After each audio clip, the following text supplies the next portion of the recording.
Welcome to Chillin' 101. We hope this video helps. In this video, I will compare Figma versus Photoshop versus Illustrator.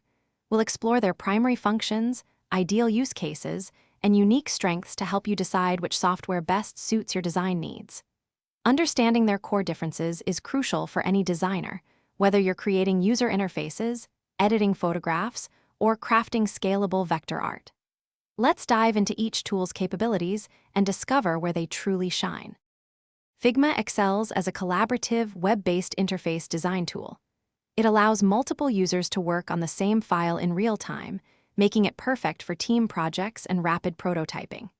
Its robust auto layout features and component libraries streamline the creation of consistent design systems.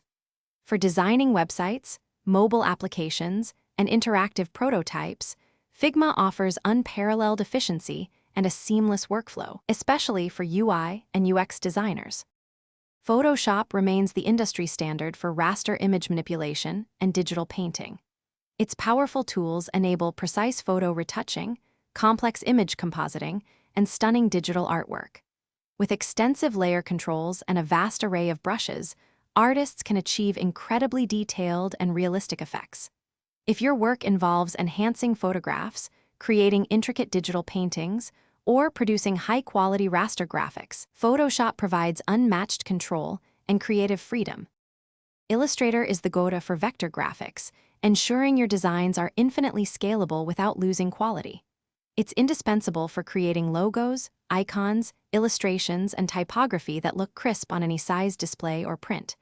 Its precision drawing tools allow for intricate and clean artwork, perfect for branding and print media.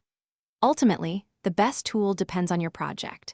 Figma for UI/UX, Photoshop for raster images, and Illustrator for scalable vector art. Thanks for watching. Consider subscribing if we helped you.